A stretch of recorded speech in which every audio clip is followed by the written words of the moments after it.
Hello friends, இது என்னன்னு பார்த்தீங்கன்னா கொத்தமல்லி சுக்கும். கொத்தமல்லி 100 கிராம் அளவுக்கு எடுத்துக்கிறோம். சுக்கு 50 கிராம் அளவுக்கு எடுத்து லைட்டாக வறுத்து இது மாதிரி பொடி பண்ணி வச்சிட்டோம்னா டெய்லி நைட்டு படுக்கிறதுக்கு முன்னாடி ஒரு டம்ளருக்கு அரை ஸ்பூன் அளவுக்கு இந்த பொடியை போட்டு கொதிக்க வச்சு நாட்டு சக்கரை ஒரு அரை ஸ்பூன் அளவுக்கு சேர்த்து டெய்லி குடிச்சிட்டு படுத்தோம்னா நம்மளுக்கு செரிமான பிரச்சனை, இந்த அலர்ஜி பிரச்சனை இதெல்லாம் இருக்காது.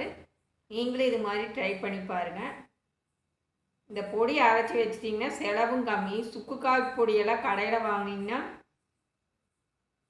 15 ரூபா, ஒரு சின்ன பாக்கெட்டே 15 ரூபா, ஒரு 20 கிராம் அளவுக்கு இருக்கும். இது 100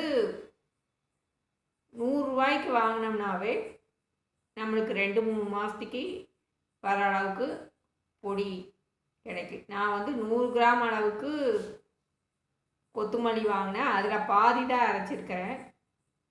சுக்கு 50 கிராம் அளவுக்கு வாங்கினேன், அதில் பாதி அரைச்சதே எனக்கு ஒரு பாட்டில் அளவுக்கு கிடச்சிது. அதனால் வீட்டில் அரைக்கிறது நம்மளோட எக்ஸ்பென்சஸை குறைச்சிக்கலாம். வீட்டில் அரைக்கிறதுனால உடம்புக்கு ரொம்ப ஹெல்தி. டெய்லி நைட்டு குடிச்சிட்டு படுத்திங்கன்னா நிறையா பிரச்சனைக்கு இது தீர்வு அமையும்.